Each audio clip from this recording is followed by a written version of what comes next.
அனைவருக்கும் வணக்கம். நம்ம சேனல் உங்களை அன்புடன் வரவேற்கிறது.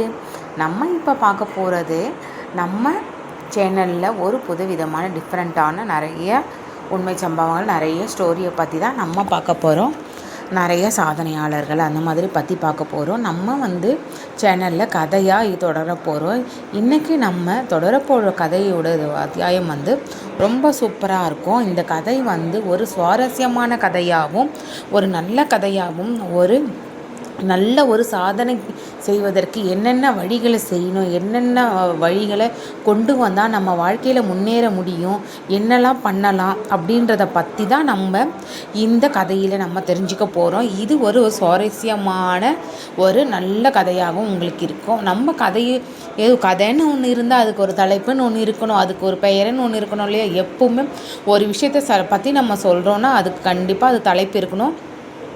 அதை பற்றி சில தகவல்களை நம்ம சொல்லியிருக்கணும் இல்லையா? எப்போவுமே தலைப்பு இல்லாமல் பேசக்கூடாது. அதனால் நம்மளுடைய சேனலில் அதாவது பகுதி பகுதியாக சொல்லப்பட போவது இந்த கதையினுடைய பெயர் எவரெஸ்ட் அப்படின்னு நான் இதுக்கு தலைப்பு கொடுத்துருக்கேன். இந்த கதையினுடைய கதாபாத்திரத்தில் மிக முக்கியமாக இருப்பது தமிழ். அந்த தமிழ் என்ன பண்ணுறாங்க, இந்த கதையினுடைய முக்கியத்துவம் எப்படி, இந்த கதையை எப்படியெல்லாம் கொண்டு போகலாம் அப்படின்றத பற்றியும், அவங்க செஞ்ச முயற்சிகளை பற்றியும், அவங்க எப்படி எடுத்துக்காட்டாக வாழ்ந்திருக்காங்க அப்படின்றத பற்றி தான் நம்ம அலசி ஆராய போகிறோம். மறக்காமல் இந்த கதை எல்லாமே நல்ல பயனுள்ளதாக தான் உங்களுக்கு இருக்கும். மறக்காமல் நம்ம சேனலை லைக் பண்ணிக்கோங்க, சப்ஸ்கிரைப் பண்ணுங்கள், தொடர்ந்து நம்ம சேனலில் இணைந்திருங்க. இன்று எவரெஸ்ட் பகுதி ஒன்று பார்க்க போகிறோம். நம்ம பார்க்கக்கூடிய கதாபாத்திரத்தின் பெயர் தமிழ் அப்படின்னு நம்ம வச்சுருக்கோம். அந்த தமிழ் என்ன பண்ணுறாங்க அப்படின்றத நம்ம பார்ப்போம். தமிழ் ஒரு கிராமத்தில் பிறந்த ஒரு சிறு பெண். அவங்க அன்றாட தேவைகளை பூர்த்தி செய்து கொண்டு தினந்தோறும் பள்ளிக்கு செல்லும் ஒரு பெண். அந்த பெண் தான் தமிழ். அந்த தமிழ் எப்படி படிக்கிறாங்க அப்படின்றத பார்ப்போம். நாளடைவில் எல்லா பெண்களுமே பள்ளிக்கு சென்று வீட்டுக்கு திரும்பி வீட்டில் இருக்க வேலைகளை செய்து அப்படி தான் பழக்கத்தில் இந்த தமிழும் தினந்தோறும் பள்ளிக்கு சென்று வந்துட்டு இருந்தாங்க. தமிழுக்கு எந்த ஒரு எதிர்பார்ப்பும் இல்லை, எந்த ஒரு சாதனை செய்யணும் அப்படின்ற எண்ணமும் இல்லை.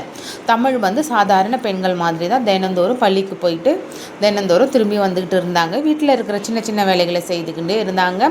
வீட்டில் இருக்கவங்களுக்கு உதவி செஞ்சுக்கிட்டு இருந்தாங்க. இப்படி தான் அவங்களுடைய அன்றாட வேலைகளில் போயிட்டே இருந்தது. நாட்கள் நகர்ந்து கொண்டே இருந்தது.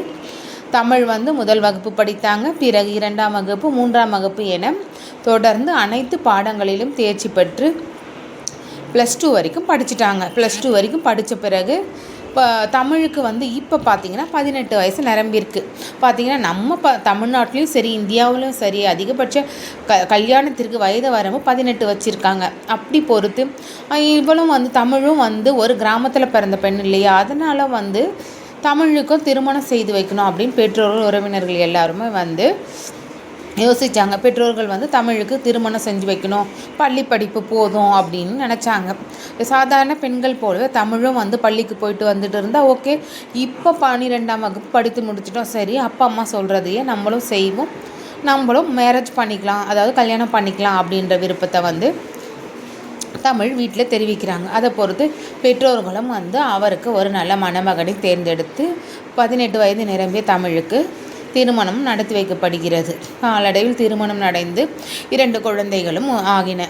தமிழிற்கு அப்பொழுது தமிழ் ஆசிரியராக பணியாற்றி கொண்டிருந்தார். தமிழ் சிறிதளவு சின்ன சின்ன பள்ளிகளில் சென்று தமிழ் ஆசிரியராக பணியாற்றி கொண்டு வந்திருந்தார். அது பிறகு பார்த்திங்கன்னா அவர் சீன மொழியையும் பள்ளியில் கற்றுத்தருவதற்காக இவர் சென்று கொண்டிருந்தது காலப்போக்கில் நின்று இருந்தது. அப்படி காலப்போக்கில் சென்று கொண்டிருக்கும் பொழுது பள்ளிக்கு செல்லும் பொழுது சில தலைவர்கள் எழுதிய புத்தகங்கள் படிக்க நேரிட்டது தமிழுக்கு.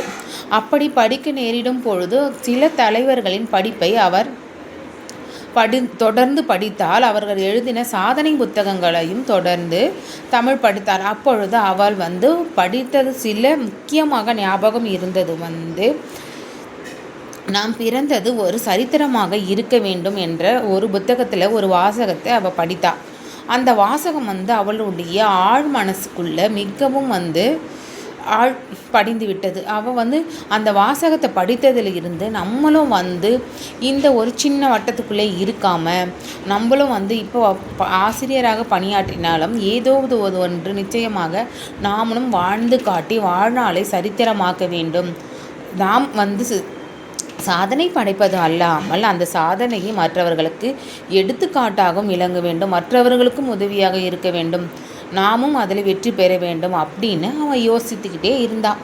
இது வந்து நான் பகலில் படித்து வந்த பிறகு இரவில் வீட்டுக்கு சென்ற பிறகும் அவனின் மனக்கனவில் அது ஓடிக்கொண்டே இருந்தது. அந்த வாசகம், அந்த தலைவர் எழுதிய வாசகம் அவள் ஓடிக்கொண்டே இருந்தது. அதனால் தமிழ் என்ன செய்தால் என்ன பண்ணுறது, அப்போ நிச்சயமாக நம்மளும் சாதனை செய்யணும் அப்படின்னு நினச்சி அவள் வந்து தேட ஆரம்பித்தா. ஏன்னா அவள் பள்ளி பருவத்தில் படிக்கும் பொழுது எந்த ஒரு சாதனையும் செய்யணும் எண்ணம் அவளுக்கு இல்லை.